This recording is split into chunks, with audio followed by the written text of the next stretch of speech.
You might ask, how big are the diffusion coefficients in a gas or plasma or something like that? So typically, these are things that we just measure empirically, especially in lab settings. But you can get a handle of kind of the scale, the flavor of these things by considering the units of the system. So let's think about the viscosity nu.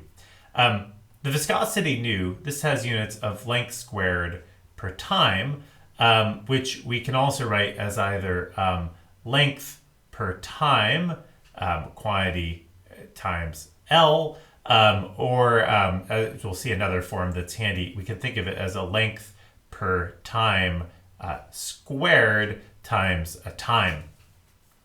So why have I written it in these ways? Well, a length per time here, this is a velocity. This is how far you go in some unit of time. And then a length here is just some characteristic length of the system. So how can we get a handle on how big the viscosity might be in, say, a plasma or in air in a room or something like that? Well, if we think about the microphysical system, the way that viscosity works, the way that momentum exchange happens, is that we have particles moving in different directions, and they run into each other and they bounce off of each other.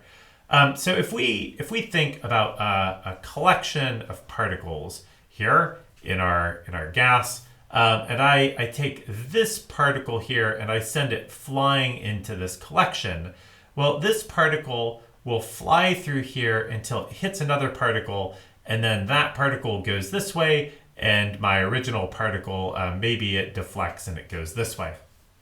So it flies at some characteristic velocity, and it goes some characteristic length here, some length scale. And this velocity, in the absence of any other knowledge, the velocity of a particle is probably going to be the thermal velocity. We'll have some that are faster, we'll have some that are slower, but the characteristic velocity of a collection of particles is their thermal velocity.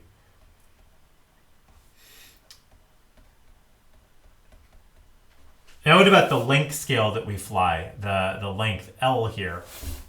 Well, the length L here, we'll often actually denote this with a lambda, a special symbol, and this is the mean free path, the average distance we fly before we run into something. So the mean free path. So the concept's very simple here, right? The thing flies along, it hits another thing. Each of them then flies in a random direction. Neither of them has memory before the collision in their new thing, and they fly along, and we've got more gas particles around. So now this one comes along and it hits this particle, which goes this way, and there's some kind of characteristic distance here, lambda, the mean free path. So the viscosity is given, roughly speaking, by the thermal velocity, v thermal, times the mean free path. Now, another way to think about this mean free path, the mean free path is how far you fly. It's the distance that you fly moving at a thermal velocity before you crash into one of your other gas particles. So it's the moving at v thermal for some time, some tau collision, some characteristic collision time scale. All right, so does that help us very much? So our viscosity now, we've now written it in terms of two different things, as either v thermal times lambda, or v thermal squared times tau collision. And remember, these are v's, and this is a nu. This is the Greek symbol nu, whereas these are v. So v for velocity, nu for momentum diffusivity. if you look in something like the Integral Plasma Formulary, or references like Brzezinski, so Brzezinski,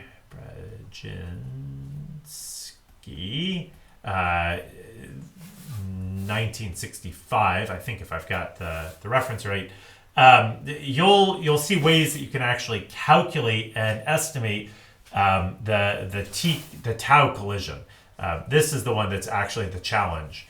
We know that the V thermal squared goes as the temperature. So the hotter a gas is, the faster ions and atoms in it are moving. To get the tau collision, this takes a bit more work, and I refer you especially to Brzezinski, a classic text in estimating these from first principles, but especially for an unmagnetized plasma, this goes roughly as T to the 3/2 power. So the collision time actually increases as the temperature goes up, and as things are moving around. So these two together, these give us the very kind of dependencies we were seeing for plasmas in the solar corona problem. So if we think of the scaling of V thermal squared times collision time tau, this has a scaling that looks like T to the 5/2 power. And so this is the sort of characteristic power law dependence for either viscous diffusion, which goes as like the temperature of the ions to the 5/2 power in a plasma, whereas the thermal diffusion goes as T of the electrons to the 5/2 power. Whether or not those are the same temperature depends on our assumptions of how well thermally coupled ions and electrons are in a plasma. And if we were dealing with something like an atmospheric gas, then we might expect actually that the ions and the electrons, instead of ions and electrons, we now are just carrying both momentum energy and thermal energy by our gas atoms. And because of that, in fact, if we look at plasmas versus just regular gases, if we wanted to ask about the Prandtl number of these things, remember from our previous video, this is nu over chi.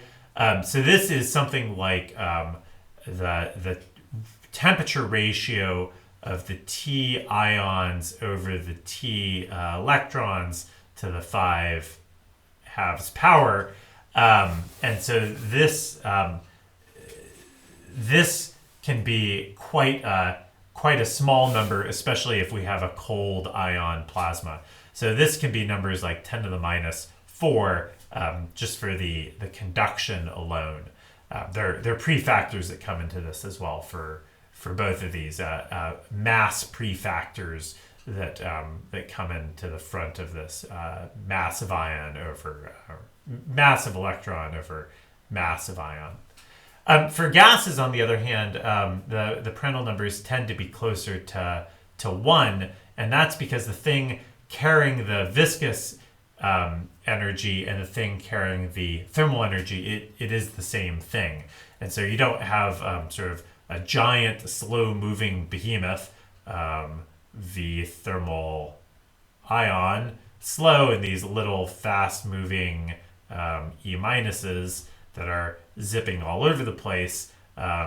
Instead, now you just have, you have like oxygen 2, and it's like flying along and running into like nitrogen 2, and they're kind of all just bouncing around. Here's another nitrogen 2, and they're bouncing around, exchanging both the momentum and the heat of the system.